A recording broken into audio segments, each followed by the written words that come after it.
Realmente impressionante, 30 minutos exatos. E não pude nem exercer assim, meu poder draconiano de interromper a palavra. Em função do tempo, eu vou passar imediatamente a palavra, agradecendo, claro, a Cláudia Márcia pela exposição provocativa. Vou passar a palavra ao Antônio Carlos Pinto Vieira, diretor do Museu da Maré. Obrigado, Samuel.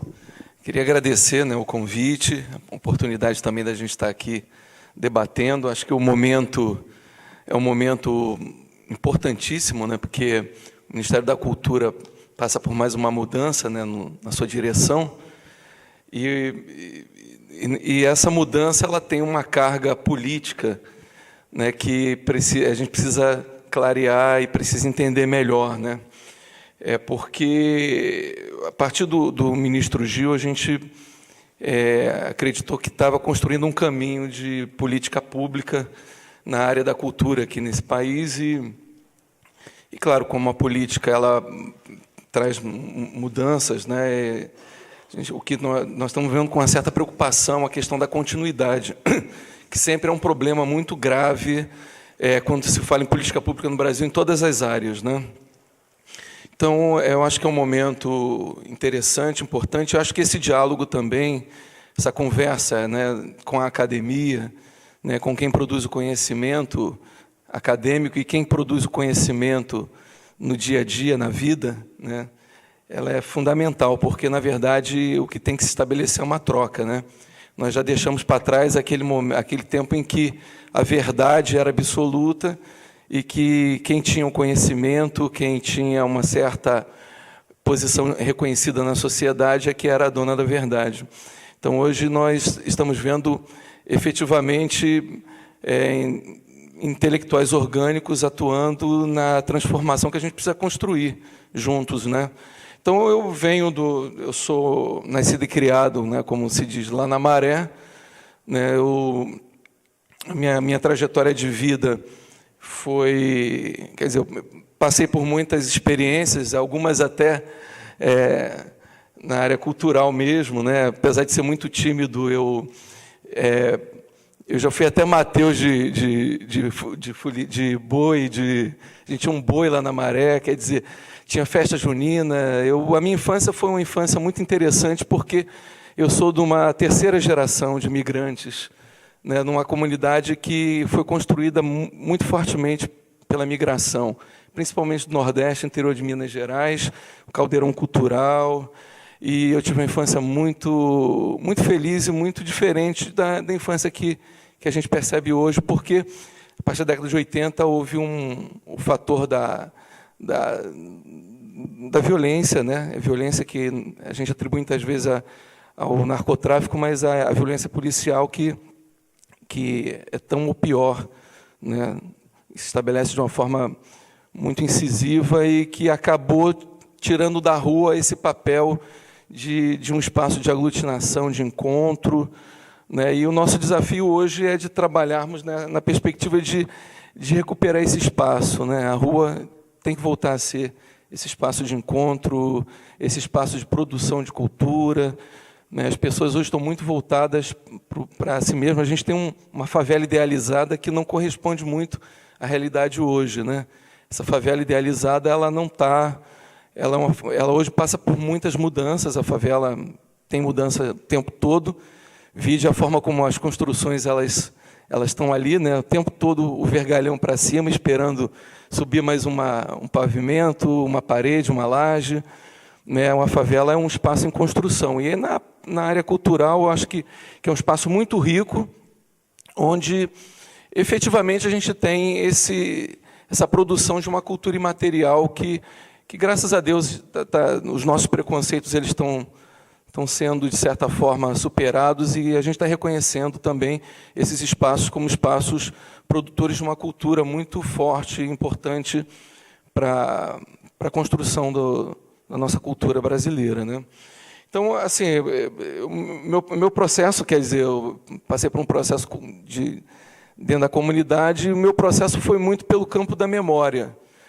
Nós vimos que estava havendo muita mudança, começamos, na década de 80, ainda a fazer um trabalho de vídeo, gravando acontecimentos, festas, e também depoimentos dos moradores mais antigos, né? Aquela ideia do registro e de ouvir daqueles que viveram as experiências, o que eles tinham a dizer.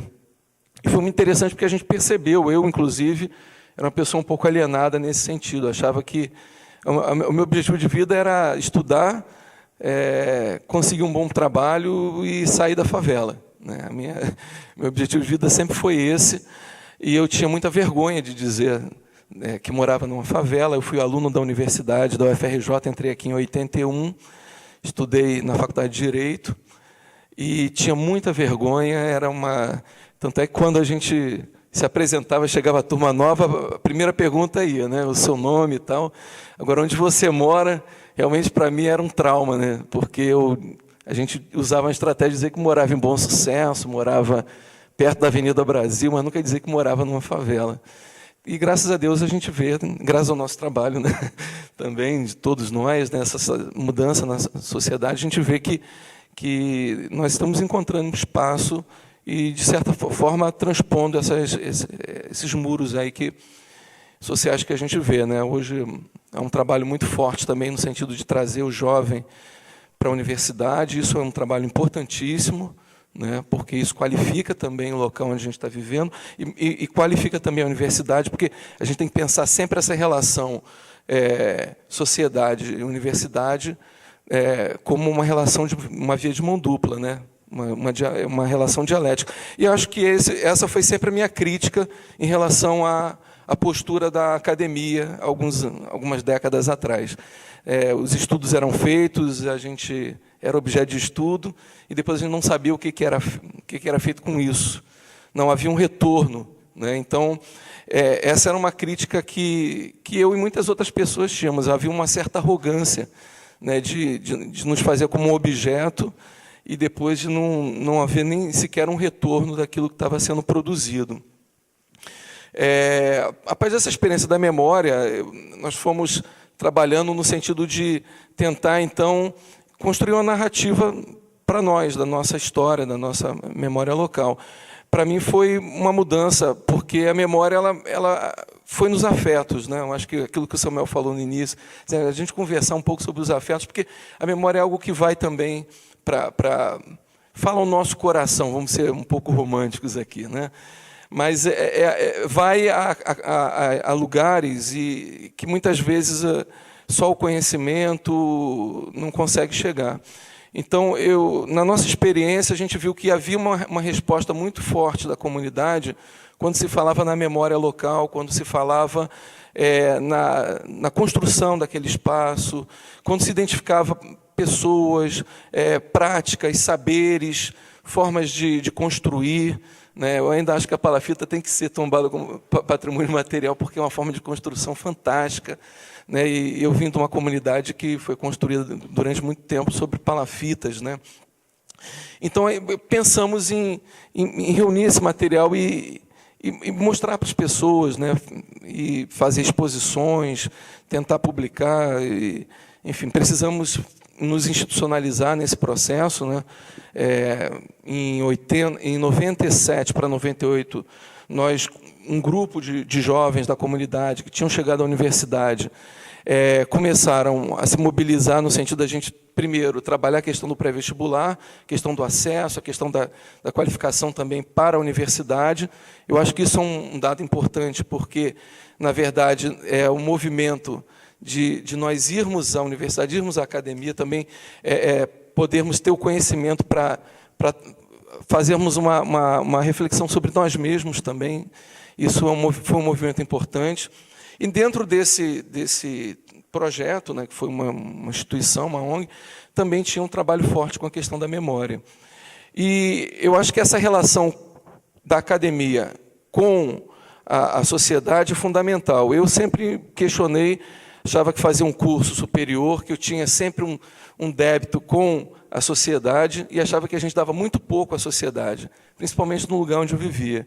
Eu passei aqui, nessa universidade, eu passei por um processo muito interessante, foi em 87, vamos entrar nessa maré.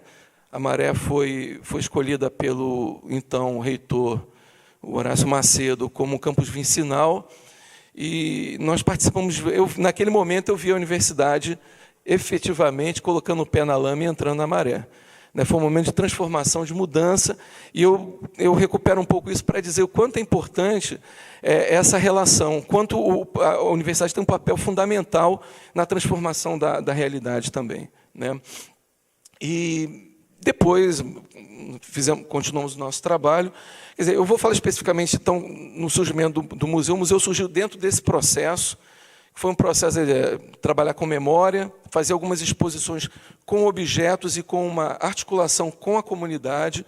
E quando a gente fala comunidade também, todo mundo fala comunidade de uma forma, você tem que atingir 140 mil pessoas, a comunidade que é um ente, a comunidade. E a gente muitas vezes quer se apropriar também desse termo para a gente também ter uma legitimidade na nossa atuação. Eu sou comunidade porque nasci ali, vivi ali, estou ali no dia a dia, como várias outras pessoas também. É muito difícil alcançar todo mundo, também a gente não pode pensar em comunidade como uma massa homogênea, muito pelo contrário, que tem muita diversidade, e pensar que toda atuação ali é um campo que você pode ter vários grupos atuando em várias frentes, de várias formas, e por isso também é pensar o trabalho em rede, que é uma coisa fundamental. E o museu ele nasce, então, de uma conversa, de um encontro entre uma moradora da comunidade com um professor da Unirio, que era o Mário Chagas. E o Mário, participando de uma mesa lá na Fiocruz, ele ouve o relato da nossa experiência lá com a memória, e aí ele, no final, diz assim, como ele era museólogo, ele puxou a questão para a brasa passagem dele, disse, não, vocês têm um museu, vocês têm lá um museu. Não, a gente tem um museu, mas o museu sempre foi visto como algo, como um instrumento distanciado da nossa realidade, como um instrumento, muitas vezes, de dominação, como um espaço para colocar objetos interessantes, objetos que tivessem um valor histórico, enfim, e a gente ainda não tinha despertado para essa importância que o museu podia ser uma ferramenta também de afirmação do momento que a gente estava vivendo ali naquela comunidade, um momento que a gente estava vivendo no mundo. Quer dizer, a gente não tinha mais o espaço da rua, as expressões as expressões ali culturais, elas estavam acabando, festa junina a gente não fazia mais, pagode era dentro de quadra, quer dizer, então a coisa estava um pouco... a gente estava precisando também refletir um pouco sobre as mudanças que estavam acontecendo também do ponto de vista da estrutura urbana, grandes intervenções do governo naquele espaço, mudanças, tirar uma população daqui, colocar ali, fazer aquelas remoções forçadas. Enfim, e a cultura tinha um papel fundamental nisso, e a memória também tinha um papel. Então, o museu ele nasce então, dessa perspectiva, desse processo. Bom, aí esse encontro com a universidade foi fundamental nisso, porque a discussão no museu passa também para a discussão com o grupo lá do IFAM, que trabalhava museus.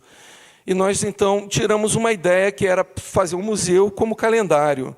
Um museu com 12 tempos, cada tempo temático, e que tivesse uma dinâmica de discussão com as pessoas que estavam ali, com lideranças comunitárias, com senhores, pessoas que tinham interesse naquele processo da história, com a escola. Então, a experiência ela foi se dando, de construção do museu, foi se dando dessa forma.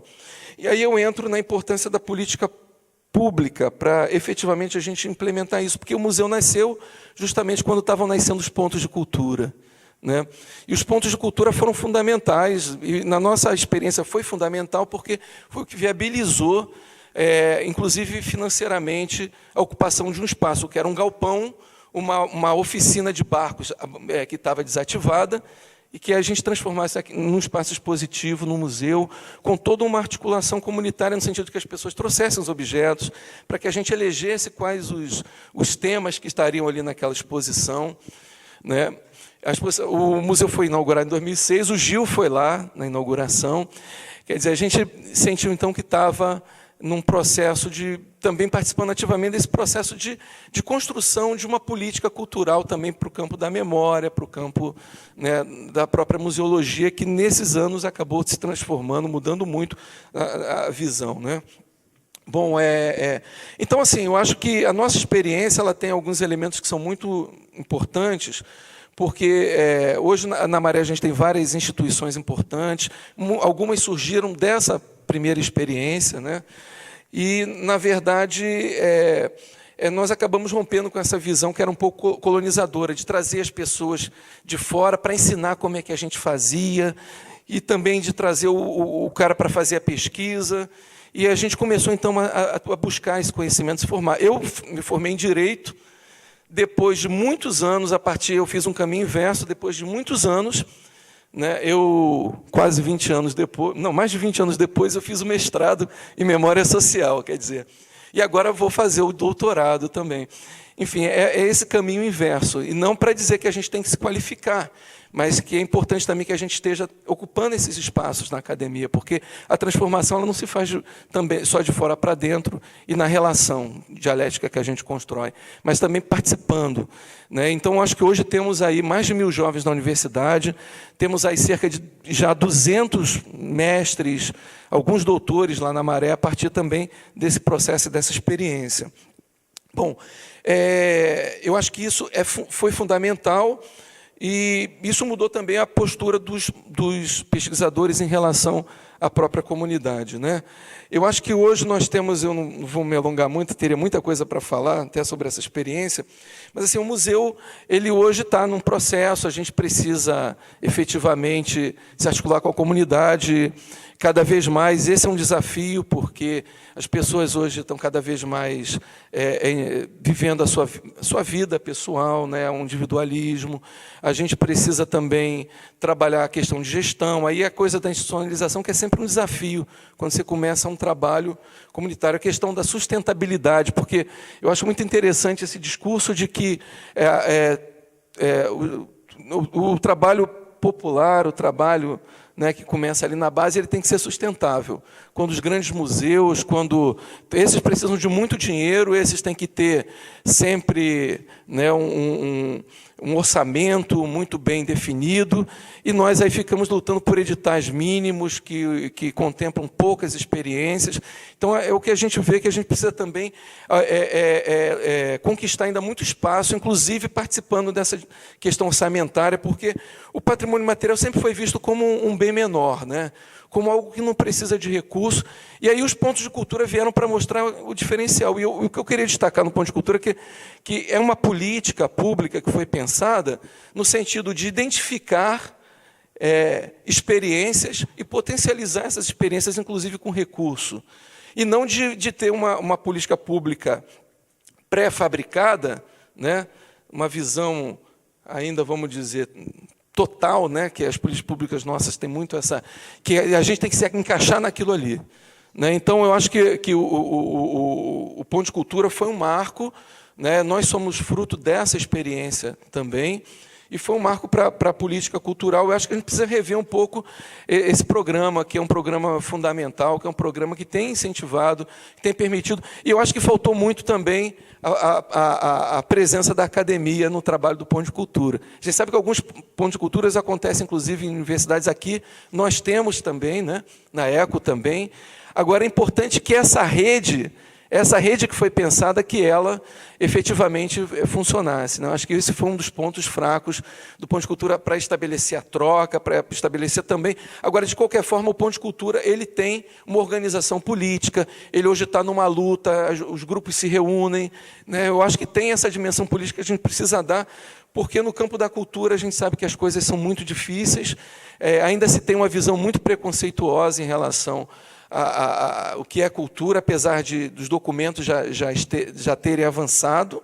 Temos um Plano Nacional de Cultura que entende cultura de uma forma, vamos dizer, muito avançada, mas que na prática, né, e quando a gente fala em prática, a gente fala inclusive em orçamento, a gente ainda tem muito pouco para poder desenvolver aquilo, todo o potencial, toda a potencialidade que a gente tem. Eu queria só falar também, para terminar, sobre algumas experiências que a gente tem lá, que a gente exerceu lá na Maré. Uma experiência foi o Contos e Lendas da Maré. O André Esteves, que foi aluno aqui da universidade, a partir das entrevistas que nós fizemos com os moradores, nós começamos a identificar algumas histórias muito interessantes. E o André, então, fez uma oficina de literatura. Então, jovens da comunidade passaram por essa oficina e o produto da oficina era transcrever essas histórias, recriar essas histórias coletadas no depoimento dos moradores. E daí surgiu um livrinho chamado Contos e Lendas da Maré, que tem histórias fantásticas, está esgotadíssimo, mas que tem histórias muito interessantes que falam um pouco do cotidiano da comunidade, mas de uma forma muito interessante. Então, você tem o porco com cara de gente, né? Você tem o casamento da palafita, a figueira mal assombrada, quer dizer, histórias que, de certa forma, foram transcritas e que estão ali hoje, são usadas em sala de aula, são contadas, algumas viraram vídeo, enfim, dentro desse processo ali da própria comunidade. E isso foi muito bom porque a gente teve uma pessoa, um professor, um aluno, um mestrando, que estava também ajudando de forma participativa, colaborativa, a construir esse trabalho, e que foi um resultado muito interessante, né? Só para vocês saberem, o porco cara de gente foi um porco que nasceu tinha um grande chiqueiro no meio das palafitas e nasceu um porco com a cara de gente. Identificaram logo o pai do porco, né? E isso foi uma coisa que movimentou toda a comunidade. E a praça onde era o chiqueiro onde o porco nasceu, colocaram o nome de Geraldo Marques de Pinho, que foi um político lá da comunidade. Depois colocaram Luiz Gonzaga, o rei do Baião, mas o povo da comunidade só chama de Praça do 18, porque 18 no jogo do bicho é porco, né? Então assim, como é que fica essa memória, né? Como é que isso é forte? Isso é patrimônio material também, né? Eu acho que tem essa... Então, esse trabalho que foi muito interessante, a própria construção da exposição do museu e o trabalho do Musicultura, que mudou de nome, que se tornou um projeto com nome, né, bem complexo, que eu ainda não... Mas começou como Musicultura, que é o trabalho que o Samuel faz lá no museu, que é um trabalho fantástico, né? E que eu acho que tem esse diferencial de potencializar o jovem da comunidade para que ele seja o pesquisador, né? Toda a produção não é do professor que está coordenando ou que está, de certa forma, com o projeto. A coordenação do grupo, as apresentações são feitas em grupo, eles já viajaram para Portugal, enfim, já fizeram apresentações, quer dizer, jovens da própria comunidade. E agora, mais do que jovens universitários, jovens que estão no ensino médio, que têm também um grande potencial. Então, esse projeto é um projeto que trabalha esse encontro entre a academia, né, e a comunidade de uma forma muito, muito especial. Eu acho que dá pistas interessantes, porque eu não acredito em modelo, em paradigmas, acredito em inspirações, né? E esse projeto, na minha opinião, é um projeto inspirador. O Samuel está aqui, mas, na verdade, é isso. E nós agora vamos conversar para que a produção dessa pesquisa ela vá para dentro do museu sob a forma de sonorização dos espaços do museu, né? O som da feira, as músicas que as pessoas ouviam, porque eles fizeram todo esse levantamento. Então, a gente vai poder ali ouvir e poder também fazer trazer essa dimensão da pesquisa para o espaço do museu, né? E uma outra coisa que eu queria dizer é que a experiência do museu ela acabou também inspirando uma política pública, né? Que, no início, a gente teve muitas críticas a essa política pública, que foram os pontos de memória. Os pontos de memória estão inseridos dentro da política do Ministério da Justiça, do PRONASSE, e, de certa forma, nós fizemos uma crítica, porque, na verdade, o ponto de memória tinha a ideia de incentivar a criação de museus em comunidades com alto índice de violência, né? E nós entendemos, então, que essa premissa para a institucionalização de um museu numa comunidade, ela era, na verdade, estigmatizante. Porque para você fazer uma política dentro de um espaço que já é conhecido como o mais violento, né, ela já está partindo de uma premissa que é estigmatizante. Então, nós fizemos essa crítica, mas o projeto passou por uma série de mudanças, ele ainda está aí, acho que ainda não aconteceu como poderia acontecer, mas já se criou uma rede de pontos de memória, são pontos de memória do Brasil inteiro, né? Hoje nós são 12 pontos de memória, mas já estão mapeados mais de 50 experiências que estão construindo uma rede.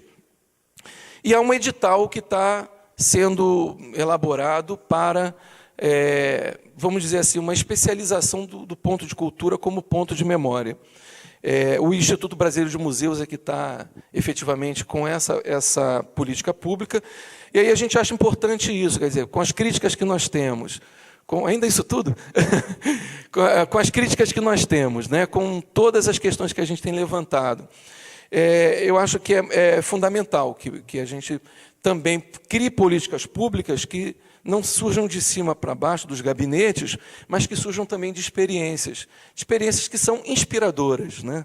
Eu acho que isso pode ajudar também na construção para discutir essa relação entre a universidade, né, e a comunidade, a sociedade.